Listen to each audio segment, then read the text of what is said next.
सभी साथियों को जेपी क्लासेज में स्वागत है। मैं जगदीश प्रसाद काफ़ी समय के बाद में क्लास ले रहा हूँ। एक बात मैं आपको बता दूँ कि मैंने शब्द शुद्धि की क्लास डाल रखी बहुत पहले। उसमें आप देखोगे तो किसी भी पेपर में जो प्रश्न आ रहे हैं ना शब्द शुद्धि के, उसमें बाहर जा ही नहीं रहे हैं। भी मैंने वो सारे शब्द ही बढ़ा दिए जिनके अंदर से प्रश्न आएगा तो उसके अंदर क्लास नहीं आ जाएगा। आपको और कहीं क्लास लगाने की जरूरत ही नहीं है, क्योंकि मेरा उद्देश्य ये है कि जब मैं आपके लिए क्लास लगाता हूँ, पैसे लगते हैं, तो मैं ऐसी क्यों क्लास लगाऊँ जिसमें से कुछ आए नहीं, और आप ऐसा क्यों देखें जिसमें से कुछ आए नहीं। तो मेरा उद्देश्य तो यही है ना कि जो मैं पढ़ाता हूँ उसमें से ज़्यादा प्रश्न आपके आ जाए। ठीक है, इसी उम्मीद के साथ में मैं और इसी आशा के साथ में क्लासें लगाता हूँ। आप क्लासें देखा करो और आप कमेंट किया करो। बस आप बताओगे नहीं, मुझे क्या पता चलेगा भाई इसमें कौन सी चीज़ आपकी समझ नहीं, यार किस प्रकार के आपके पेपरों में प्रश्न आ रहे हैं या मैंने किस प्रकार का पढ़ाया है।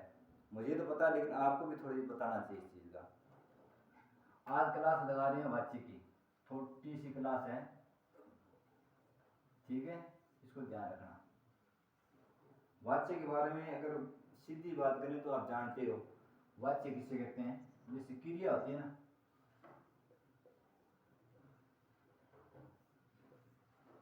क्रिया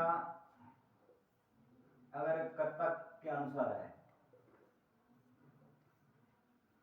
क्रिया का लिंग वचन जो है वो कर्ता के अनुसार है तब तो कृतवाच्य है। अगर वो कर्म के अनुसार है तब वह कर्मवाच्य है। अगर वो भाव के अनुसार है तो वो भाववाच्य है। बस ये तो सिंपल सी बात जो मैंने आपको बताना चाहिए थी वो बता दी। अब जो इसके बारे में थोड़ी आगे डिटेल है ना, जिस जहाँ से प्रश्न उठते हैं और आपके प्रश्न आएंगे उस विषय में बात करते हैं। जैसे मैं थोड़ी सी पहचान बता देता हूँ मैं आपको। जैसे पहले कृतवाच्य है,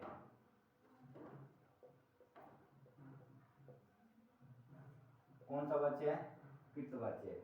कृतवाच्य के अंदर आपको सबसे पहले सबसे बड़ी बात क्या है? कर्तृवाच्य। इसके अंदर जो वाक्य आएगा ना, वाक्य में कर्म हो भी सकता है, अर्थात कर्म होता भी है और नहीं भी होता है। दोनों कंडीशन रहती है। जैसे कोई भी वाक्य आपको लिख दिया, राम ने पत्र लिखा, राम पुस्तक पढ़ता है,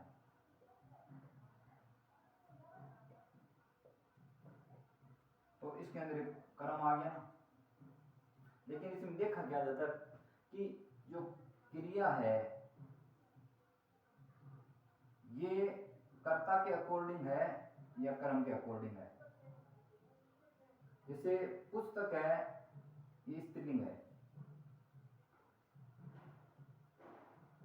लेकिन राम क्या है? पुल्लिंग है। तो अगर जो क्रिया है इसका लिंग वचन कर्ता के अकॉर्डिंग है तो कृतवाच्य होगा। कर्तृवाच्य के अंदर ये बात आप ध्यान रखना कि उसमें कर्म हो भी सकता है और नहीं भी हो सकता। इस बात को आप खास इस बात की ध्यान रखना। मैं थोड़े से उदाहरणों के माध्यम से आपको समझा देता हूं।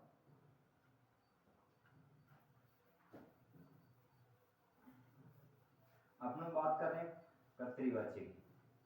कर्तृवाच्य के अंदर जो वाक्य होता है वो सकर्मक, मैंने बताया ना, सकर्मक और अकर्मक। आप एक दूसरी तरीके से बता दूं, दोनों ही प्रकार का होता है किसमें? कर्तृवाच्य में। अब मैं थोड़ा सा उदाहरण देकर आपको समझा देता हूं।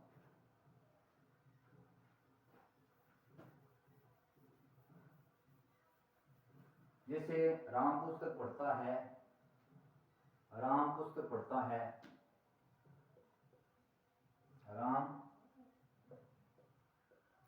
पुस्तक पढ़ता है, लता फूल तोड़ती है,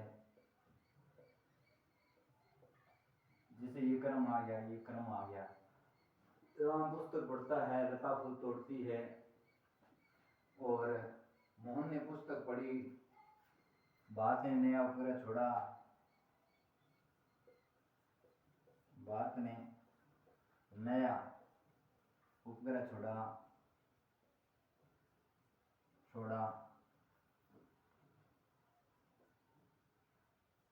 वगैरह वगैरह इसके अंदर आते हैं। जैसे राम ने पुस्तक पढ़ी या उसने गीत गाया। इसमें एक बात ध्यान रखना, तीनों है ना, ये सभी क्या है, अन्य पुरुष है। अगर पुरुष की बात करें तो ये कौन सा पुरुष है, अन्य पुरुष है। ठीक है। इसी प्रकार से बात करें कर्मवाच्य की, किसी बात करें कर्मवाच्य की, तो कर्मवाच्य के अंदर सबसे बड़ी पहचान क्या है कर्मवाच्य की,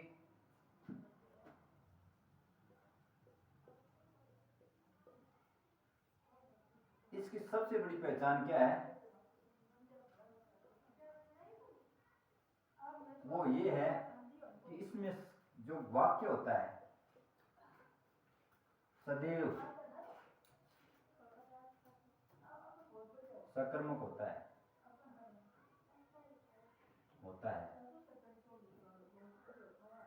तो यहां समझने वाली बात क्या है, समझने वाली बात ये है कि देखो मैंने आपको बताया था कर्तृवाच्य, उसमें सकर्मक और अकर्मक दोनों वाक्य बताए थे। अब प्रॉब्लम क्या आती है, यहाँ सकर्मक है और सकर्मक वाक्य कर्मवाच्य में भी है, लेकिन यहाँ जो क्रिया होती है ना कर्मवाच्य में, वो क्रिया कर्म के अनुसार होती है, क्रिया कर्म के अनुसार होती है। एक बात ये, और वाक्य सदैव सकर्म होगा, उसमें कोई ना कोई क्रम आपको अवश्य मिलेगा। और तृतीयवाच्य में सकर्मक वाक्य भी हो सकता है, अकर्मक भी हो सकता है, लेकिन जो क्रिया का लिंग वचन होता है वो कर्म कर्ता के अनुसार होगा, इसमें कर्म के अनुसार होगा। तो मैं अभी कुछ उदाहरणों के माध्यम से समझा देता हूँ मैं आपको।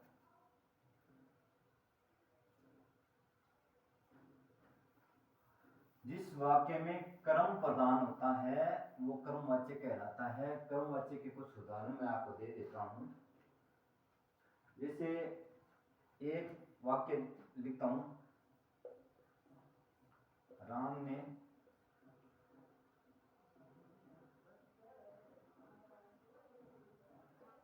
गीत गाया। ये कौन सा वाक्य है, कर्तृवाच्य। आप इसको क्रमवाच्य कैसे बनाए, राम के द्वारा गीत गाया गया, गाया गया। अब जो के द्वारा गीत गाया गया, क्या गाया, अब इसमें क्या है, ये जो गीत है ना इसके अकॉर्डिंग क्रिया है, न कि राम के अकॉर्डिंग क्रिया है। ये राम के अकॉर्डिंग क्रिया नहीं है।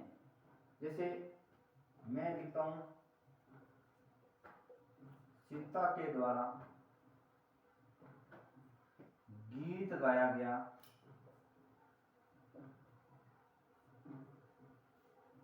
और देखो इसमें यहाँ क्या स्त्रीलिंग है, यहाँ पुल्लिंग है, यहाँ थोड़ा कंफ्यूज हो सकता है। सीता स्त्रीलिंग है, स्त्री है, लेकिन ये गीत क्या है, पुल्लिंग है, इसलिए ये क्रिया क्या है, पुल्लिंग है। एक बात तो आपको ये ध्यान रखनी है। तो आगे और बात करते हैं।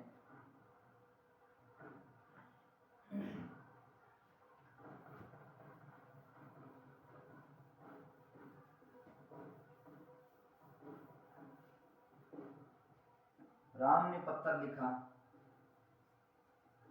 राम ने पत्थर लिखा।